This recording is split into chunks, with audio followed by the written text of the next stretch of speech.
his opening remarks, and we'll go to some questions. We've got time for 4, and I'll be calling on the questioners at that time. We ask you to keep your follow-ups to a minimum if you could. And with that, Mr. Secretary. Well, thanks, John, and good afternoon, everyone. I'd like to thank Secretary General Stoltenberg for hosting this NATO Defense Ministerial. It certainly comes at an important time for the alliance as Russia continues building up their military presence along Ukraine's borders, including in Crimea, in Belarus, and in the Black Sea. In many ways, this brings Russian troops right up to NATO's doorstep. So let me begin today by making clear that America's commitment to NATO and to Article 5 remains ironclad. As President Biden said a couple of days ago, we will, if we must, defend every inch of NATO territory. There's no reason, of course, that it should ever come to this. Just like there's no reason for Russia to again invade Ukraine. Ukraine does not threaten anyone, let alone its Russian neighbors. And yet, that is what Moscow would have us believe. And that is how Mr. Putin continues to justify his assembly of significant combat power. Now, the Russians say that they are withdrawing some of those forces now that exercises are complete, but we don't see that. Quite the contrary, we see them add to the more than 150,000 troops that they already have arrayed along that border, even in the last couple of days. We see some of those troops inch closer to that border. We see them fly in more combat and support aircraft. We see them sharpen their readiness in the Black Sea. We even see them stocking up their blood supplies. You know, I was a soldier myself not that long ago, and I know firsthand that you don't do these sort of things for no reason. And you certainly don't do them if you're getting ready to pack up and go home. So we and our allies will stay vigilant. We will watch for the so-called false flag operations, where Russia manufactures a dramatic event to justify an attack, a play that we've seen them run in the past. And we will continue to explore ways to enhance our readiness, as the United States and others have done with additional troop deployments to NATO's eastern flank. And we will closely match Russian words to Russian deeds, what they say to what they actually do. Of course, one thing that Mr. Putin says he wants to do is to engage in more dialogue. And as we have said all along, we would welcome that. We believe there's still time and space for diplomacy to work. And we are in lockstep with our allies and partners towards that end. A peaceful outcome that respects Ukraine's sovereignty and territorial integrity represents the best outcome. For Ukraine, to be sure, but also for Russia and the Russian people. If Mr. Putin is serious about achieving that sort of outcome, he will find in the United States and in this alliance no better or more serious interlocutor. And if he's not, as his deeds thus far tend to indicate, it will be clear to the entire world that he started a war with diplomatic options left on the table.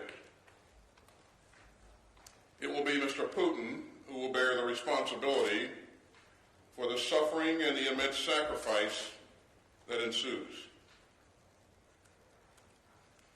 You know, I've been doing this for a long time, this business of national security. I joined the United States Army in the middle of the Cold War. and I have served and fought alongside NATO allies for the better part of my adult life. But I can honestly say that I have never seen the alliance more relevant and more united and more resolute than I see it today. Mr. Putin says that he doesn't want a strong NATO on his western flank. He's getting exactly that. I'll soon depart for Poland and then to Lithuania to spend some time with these strong allies who likewise take these obligations seriously. I'll visit with their troops in mind, see their leaders, talk with mine, and talk about how together we can bolster the defense of the alliance. I'd also like to add my appreciation to Bulgaria, who just today agreed to host a U.S. Army Stryker company for joint training opportunities. These troops will be departing Germany in the coming days, and they'll help ensure our readiness and our interoperability with Bulgaria as our NATO ally. All that is to say that I leave here incredibly proud of the alliance and satisfied in the knowledge that we will be sure-footed in the face of aggression, but dedicated, as always, to the prospect of peace. Harry Truman, the American president when NATO was founded, put it best when he noted that though peace was difficult, war was not inevitable. And so it is today. There is nothing inevitable about this looming conflict. It can still be averted. The path of diplomacy may be difficult, but it is still worth the trek.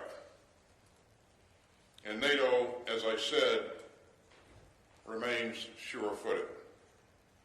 Thank you, and I'll stop there and be happy to take a couple of questions. Okay, our first question will go to Phil Stork from Reuters. Mr. Secretary, who is responsible for the shelling today in Ukraine's Donbass region, and how concerning is it? And what are you doing to lower the risk of dangerous and potentially explosive U.S.-Russia interactions, like the close call between aircraft this weekend? Well, we've seen the reports of the shelling, and Phil, and they're certainly troubling. We're still gathering the details. But, we've said for some time that the Russians might do something like this in order to justify a military conflict. So we'll be watching this very closely. And in terms of any potential interaction with our aircraft and someone else's aircraft, of course, we'll follow our own procedures very closely, which I think our airmen are very well rehearsed on. And we'll make sure that we're doing everything that we can to remain safe in the air. And if we see unsafe acts, we'll certainly demarche the people that are responsible for that. Next question goes to Bettina Klein from German radio. Thanks, Mr. Secretary. I understand you have the evidence that there's more troop building rather than troop withdrawal in Russia. At the same time, I hear some skepticism, certainly in the German public debate. How can we trust this? How can we trust American intelligence? What do you suggest to build more public trust? And would you consider at one point to make more evidence you have publicly available? Thank you. Well, I don't see this as a competition of narratives. I think, we've been very transparent about everything that we've seen thus far, and we've shared what we know with our allies and partners, and we really have done a very, very extensive job of making sure that our allies knew what we knew as soon as possible. But I think in order to address the issue that you raised, the solution is to continue to be transparent, to continue to talk to the American people and people around the world, quite frankly, and explain what we're seeing. And I think that has been very helpful thus far. We will continue to do that, and we certainly endeavor to do that while we're in this conference this week. Next question goes to Carla Battle.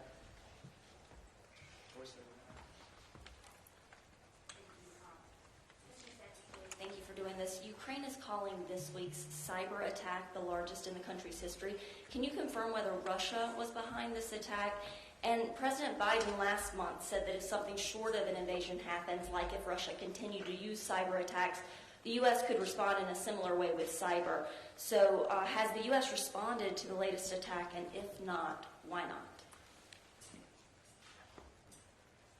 In terms of confirming whether or not this was Russia that was behind this, the intelligence community continues to assess what happened there. But I would just point out to you that this is a play taken out of his playbook.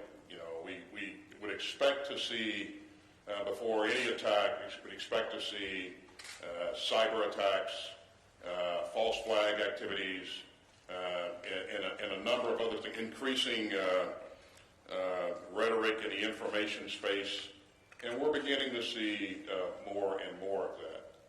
In terms of a response to the cyber attack, if someone attacks the United States of America, then certainly we will hold that element responsible or accountable. At this point, nobody. We haven't seen. We have not been attacked. NATO elements have not been attacked. So we'll leave it at that. Okay, last question today goes to Natalia Drozdiak from Bloomberg. Where are you, Natalia? There you are. Where are you? I'm here. Thank you, Mr. Secretary, for the question.